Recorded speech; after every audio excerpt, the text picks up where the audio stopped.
Welcome to the Forward Podcast. I'm your host, Thomas Shepard. And I'm your co-host, Carrie. And we are coming to you live from our living room. Live from Avon, Indiana. Live from the Indianapolis area. Welcome.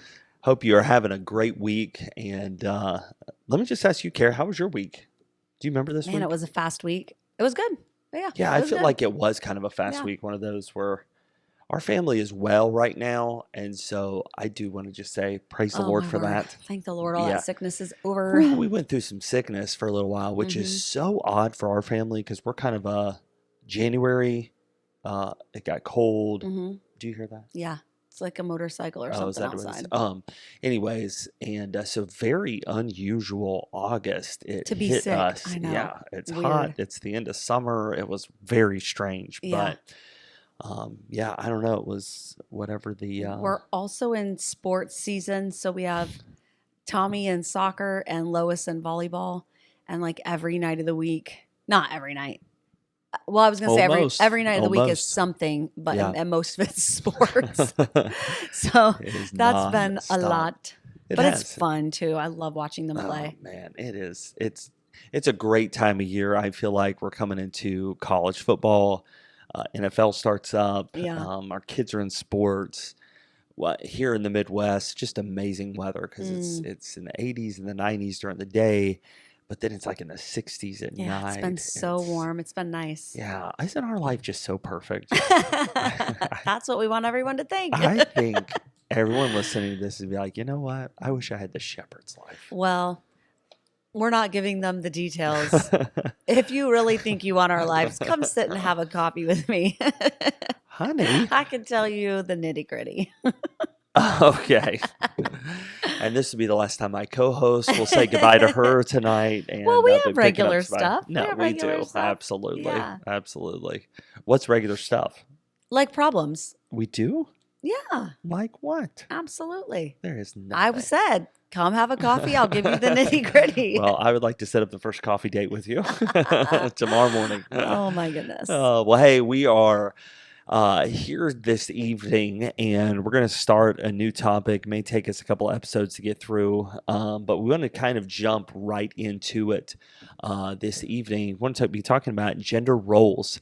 And there kind of is a reason that we're addressing this. We've wanted to, actually for a long time now, speak on this subject. We did a little bit right around maybe our first 6, 7, 8 episodes, somewhere right in there. We touched on a little bit, talking about marriage and dating. But there does seem to be this kind of pandemic of confusion when it comes to the home, when it comes to the married life, and then especially in gender roles. Anyone listening to this podcast, whether you're a Christian or not, knows that here in the United States, gender is something that you hear all the time. It's always an argument. We've come to a place where we're now arguing what is a male and a female, and there's other podcasts out there you can probably jump on and listen to. We know of one that they've gone into great detail talking about that subject. That's kind of not where we're going. What we'd like to do is kind of lay a foundation on marriage. And it's not that Carrie and I have mastered it. I would say we have, but Carrie obviously thinks that we've got a lot of mistakes and problems. But adding that to my list. This is a subject that we are passionate about, and we do want to be a help. And we speak around the country doing different couples conferences, and this is often a subject that is asked or comes up, and or both of us have different lectures that we do and teach on. And so we're hoping that it will be a blessing to you. And we've got more notes probably than we usually do, but we didn't want to attack it in a way that is throw somebody off and or is jumping around back and forth. We wanted to kind of, hey, let's hit this some more in I want to use the word exegetical in more of a chronological order. That sounds good. Let's go with that. No. Yeah. Anyways, we just wanted to be a little bit more uniform in the way that we approached it. So, Carrie's going to start us out tonight. Let's talk about gender roles. Go for it, Carrie. Yeah, well, we're just kind of jumping in talking about accepting gender roles And I think that's a big thing in our culture is like the pushback. Actually, it might be kind of coming back around, but definitely the rise of feminism caused these major pushbacks against femininity in its traditional sense. And I do feel like that's culturally maybe starting to recede a little bit, but it's definitely something that I want to be influential in, and I want to influence my girls in that femininity is a beautiful thing and accepting that about ourselves as women. And then I think it's super healthy for a man to accept his manhood and to be comfortable with expressing himself as a man in our culture. And I don't think that's been the case, for the last 50 years. I think there's been a big pushback against traditional gender roles. And by traditional gender roles, I'm not referring to like who does the dishes. I get so annoyed when people throw out like housework as defining your gender. That's so annoying. Let me mark this Put off that here. down. Point number 2 But taken out. I do feel like a lot of people use very simplistic things to, oh, well, don't define me by, cooking or cleaning the house. And I get like that can be thrown in there sometimes, but I'm talking about femininity in the framework. Like, I'm proud that I have the ability to bear children. I'm proud that I enjoy making a home. I'm proud that I have different hormone levels than my husband, and that's something that I pay attention to and assist my body in, those phases. And it's nothing to be ashamed about. And I think accepting femininity for women is so important. Yes.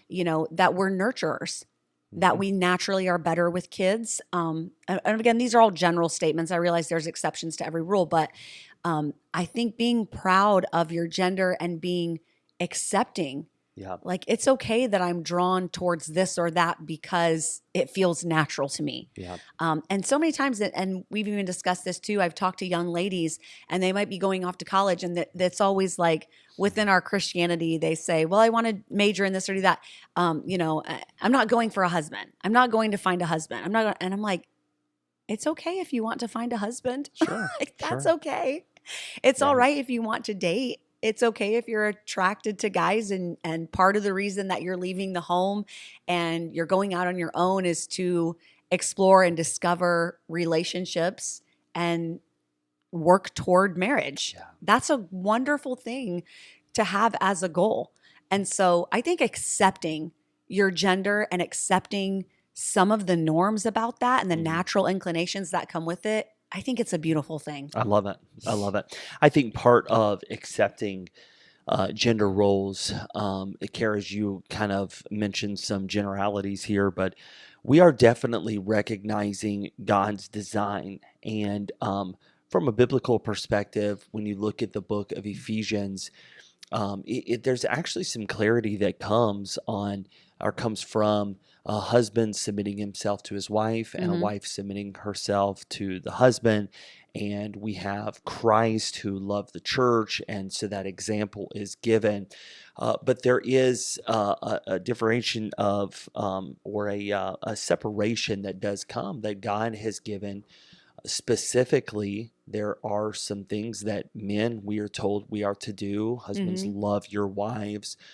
We are told to provide for our family. There are some biblical aspects of a gender role that I think for us as Christians, we need to embrace and come back to. Not add to. I'd love, Kara, what you brought up. I think so many times as Christians, here's what we do is like, okay, we need to accept God's design. So here's God's design. Women are to be in the kitchen. Men are to be, the ones bringing home the money.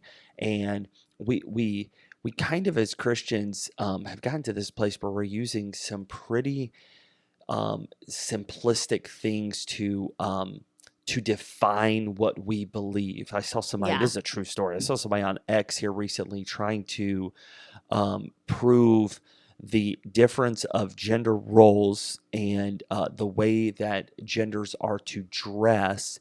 And they were using bathroom signs as like their ammunition, like just look at bathroom signs. A man is, a woman has on a dress. And I was like, okay, I see where they were going, but it was super embarrassing. If that's like your hey, main point, a bathroom sign. Yeah, that's really sad. The reasoning's not very deep there. If you go back to the Dick Van Dyke Show and you look at, or Andy Griffith, and you look, okay, stop going back to old shows or bathroom signs to try to prove a point. Yeah. Let's go back to the Word of God. What does the Word of God say? And there are some very specific things that I think we need to embrace and be okay with. And I like how you said, like, you're really good with, you bear children and you're great. You are, I would personally say you're better with our kids than I am. You've got grace, patience, even love, like tonight or here recently. Actually, I can't remember, but it was Nora Rose they were crying about something. That's how much I cared about it. But I'm like, I just want to be like, hey, toughen up, Buttercup. You're gonna be okay. But Carrie's there, and that's okay to embrace that, like to be okay with. Yeah. I'm out in the garage, and I put all of our listeners are gonna be so proud of me. But I put new headlights on my Toyota by myself. Wow. Yes. That is very manly. I was out there, had my cutoff T-shirt on, and that's very attractive. Had some grease on my hands. Oh my! Okay. Well, anyways, and do tell. Me and YouTube, we put these headlights in, but you came out, you said hello, but Carrie didn't offer to help. And I would absolutely never offer to help. And I'm okay with. Yeah. There are some things I generally like to try to have the cars filled up with gas, and I take it for oil changes. And there's things that both you and I have owned. Yeah. The problem with our culture is everyone, including some Christians, want to tear that down because it's used as ammunition. You do this and I do this. Sometimes we can need to step back. These are not hills worth dying on. Right. And everyone's individuality comes in. It's going to be different. But for me as a Christian, I think the first thing I would say and how to accept a gender role is recognize that God does have a design. He does, and we have to recognize that that design is not explicitly mentioned as who does the dishes and who installs new headlights in the vehicles. It's the man is the provider and the protector, and the leader. Right. And I think that's been pushed back against. Women traditionally have more emotional, spiritual experiences than men, generally speaking. And so a lot of times in a home that can be expressed in a leadership way where the wife cares more about going to church, cares more about family devotions, cares more about the kids going to Sunday school and these things than the husband does. However, that is one thing that's a little bit against scripture. And it's not that, the wife can't care more, but it's that the husband should take that active leadership role in spiritual things. It does not have to look like the wife wants it to look. It doesn't have to be her preferences. There are things that we do or don't do in our home that other ministry people think, oh, I would do more or I would do less. And I'm like, well, that's great for you. But my husband prefers it this way in our home. And I want him to lead. And I want you to be to the kids and even to myself that spiritual guide in our lives. So that if we struggle, we know we have a protector there that can say, hey, things are looking off. We need to straighten this up in our home. And it's not that, we all cower in fear, but that it's that we have that access to someone who loves us more than himself. And I think that leadership biblically is expressed, and it's not so much, oh, I'm going to go, change the tire and, no woman can do that. If you can change your tire as a woman, great, good for you. You probably should know how to do that. Things like that are okay. And I think that brings us to our next point is that roles can be flexible. That's right. There have been times in our marriage where I've done all the finances. And there's been times where you've done them. I was better at it. You were far better at it. And that's why you're still doing them. I gave that up and will never go back. I'm kidding with you. There have been times where I've worked a lot, and there have been years where I have not worked at all. And those roles are flexible, and it's okay. There might be moments in your marriage where the wife makes more than the man. Listen, it's fine. It's not in the Bible. A woman is not allowed to provide for her family. In fact, we see in the model of Proverbs 31 where, the author is telling her son, here's what a virtuous woman looks like. And she's actually very astute in the business world. Very. She's buying and selling fields. She's making things to sell at market. And so we see that the example of like the perfect woman in this proverb is that she is very good in business, and that's okay. And different seasons of gender roles changing are acceptable. Yeah. But you want to make sure the framework is there, that the framework that God laid out where the husband takes responsibility for his home and he has that leadership is solid. And then that the wife is the nurturing kind of picture of the Holy Spirit, right? Where she comes in on the emotional level and nurtures not just the children, but she nurtures her husband, and she's a helper to him.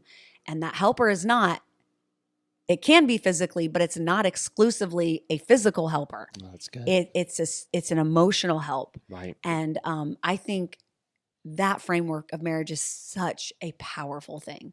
Yeah, I want to lean into this just a little bit, Kara, because you said, be flexible. And it is true that family dynamics and careers and even for us, ministry, it does change. It goes back and forth. There's been moments for us that it did not work for us for you to work outside the home. We had 5 kids, very close together. It would just, the dynamics were you needed to be at home raising our kids. And then times change. And now we have all 5 kids that are in school. And so, again, our family dynamics in the home change.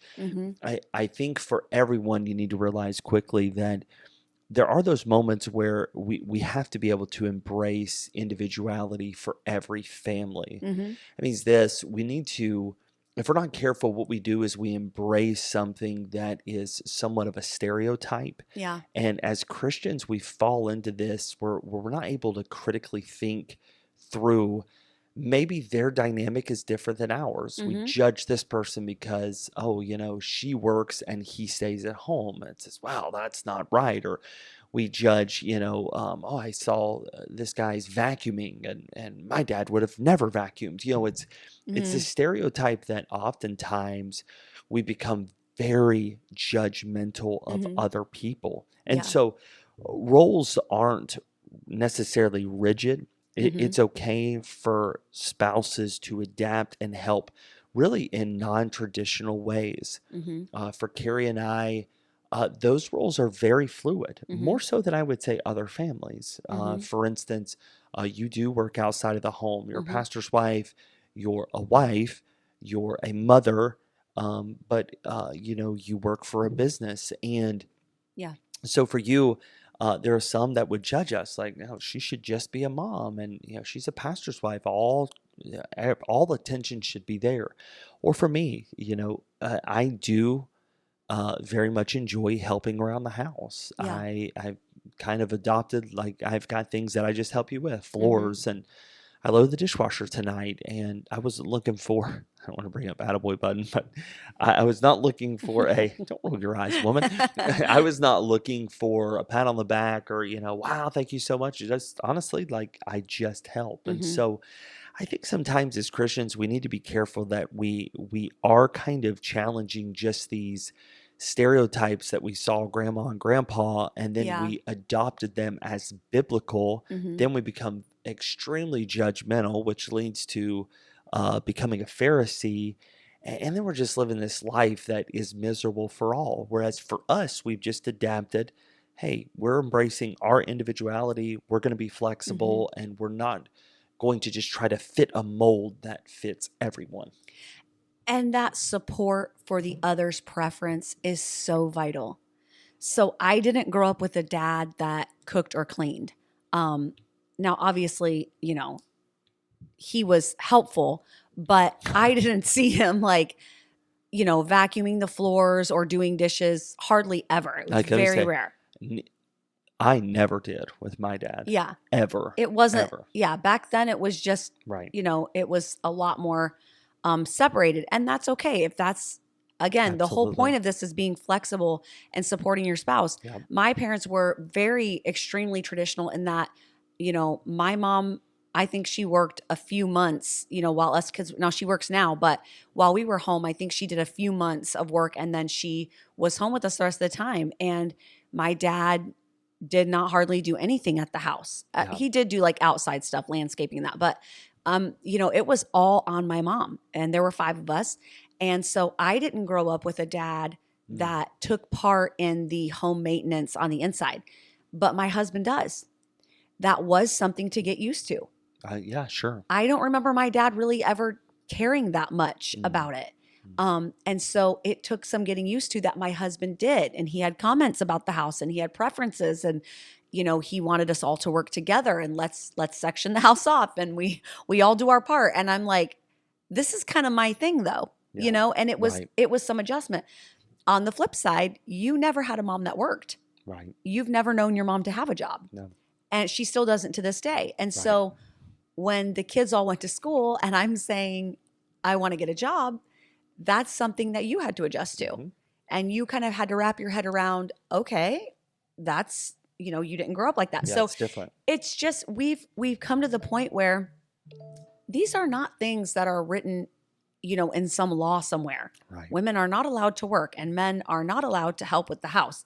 I think that's a very extremist way of viewing the world. There's just no 2 families that are alike and we all have different needs. Right. My husband has a different personality in that it's difficult for him to focus and get anything done if we were to live in a messy, unkept house. Right. And I'm actually a little bit that way too. So I mean, a lot of times people walk in our house and they're like, how do you have 5 kids? Where's the mess? And we're like, we can't live that way. Right. But that's not saying that everyone has to be like us. A lot of women, they prefer when their kids go to school, they still remain home. They love to bake and to cook and to meal prep. I am not that woman. I don't love it. I will do it because I have to, but I'm not in the house in an apron and, dancing around my kitchen. Like we do the food because we'll die if we don't, but I prefer to do something else. And so supporting each other, me saying to my husband, all right, you prefer a clean house. Let's divvy this up and let's work together to get to the point where you're comfortable in our home and you love to come home and you love to be in your home that you pay for and that you've worked so hard for. I truly desire that for you. Yeah. I want you to walk in here and love your home. But then the flip side is you want me to feel the same about our life. Yeah, you want me to wake up every day and have excitement over my life and the way I can use my brain and my time. And we really support each other in that. And I think that has been a learning curve. Right. Because we both did grow up so traditionally, but it's been a great lesson. It's been a great ride. Right. Like walking through those times together. So here's 2 things I think we can one thing you can work on, and as Carrie and I have, and that is this, continue to communicate these things. Carrie and I did not come to this just conclusion like, oh, well, you accept this, I accept this. These are things we've had to communicate. If you're early, you've just been married recently, this is something to start talking about. You have to, get down and let's write these things out, sign a contract in blood. It just talk through it. And it does change over time. Right. Like we've said, it was kind of weird you wanting to work. Like I remember when you came up and said, all the kids are going to school and I think I want to start, I think you sold makeup for a little while or whatever it was. Like, I think I want to start doing this. I was like, oh, wow. Well, really? I mean, okay, well, and then the conversations we've had about being okay with both of us helping out in roles. Again, this is something you got to communicate, got to talk through. Yes. And then before we just move on from this point, and in accepting gender roles there's 2 things to this. Don't think we just lean into it's haphazard. It's you do whatever, because the problem with that mindset is it's gotten us to where we are today, where no one wants roles. It's just, I want to be a boy, I want to be a girl, and there's no difference. And That's not where we're going or leaning with this at all. It's why I really said recognize that God does have a design. There is male and Yeah. there is female. There's things that females will always do better. Number one, Yes. having babies. We stink That at is it. number So one.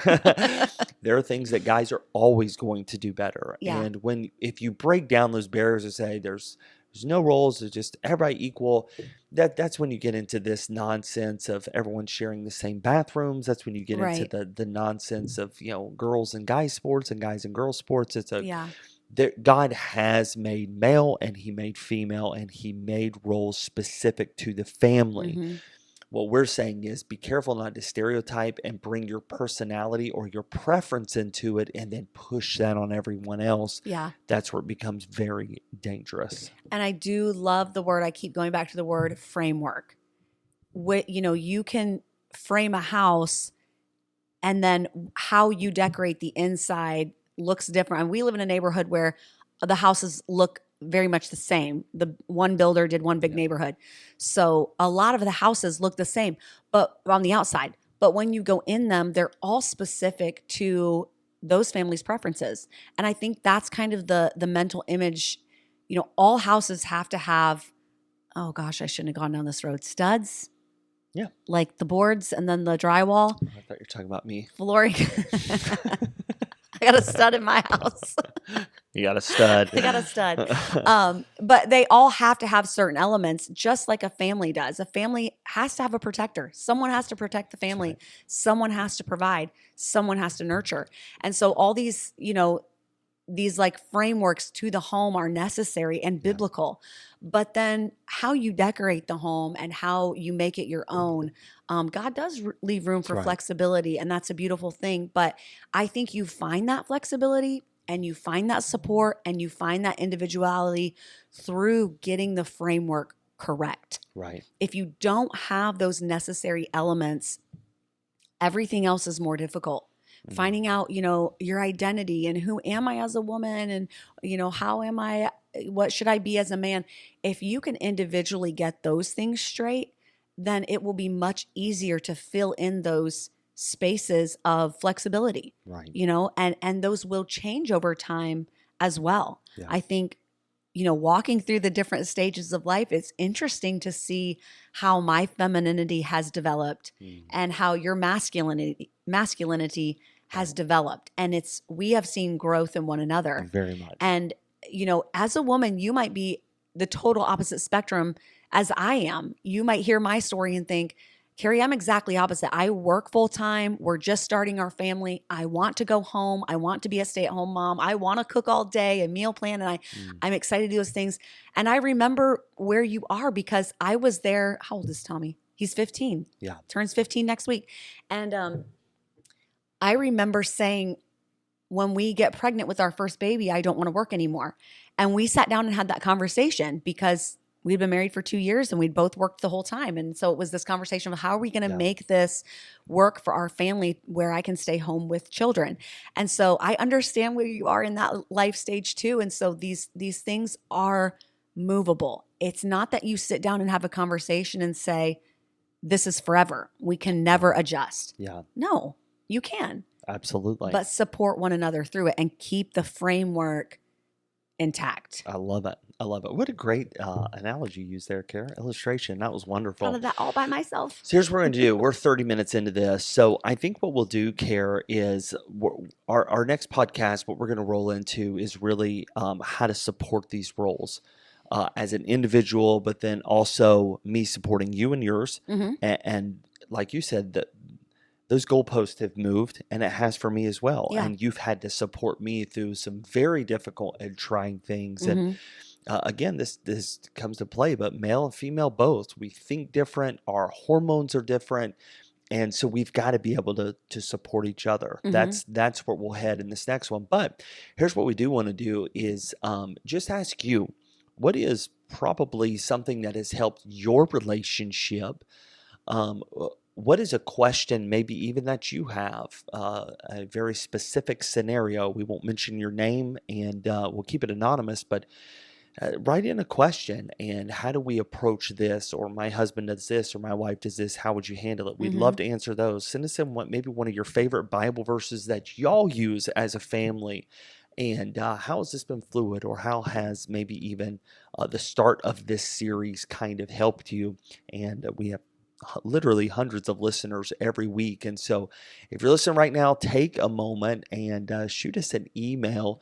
It's a forwardpodcast@outlook.com.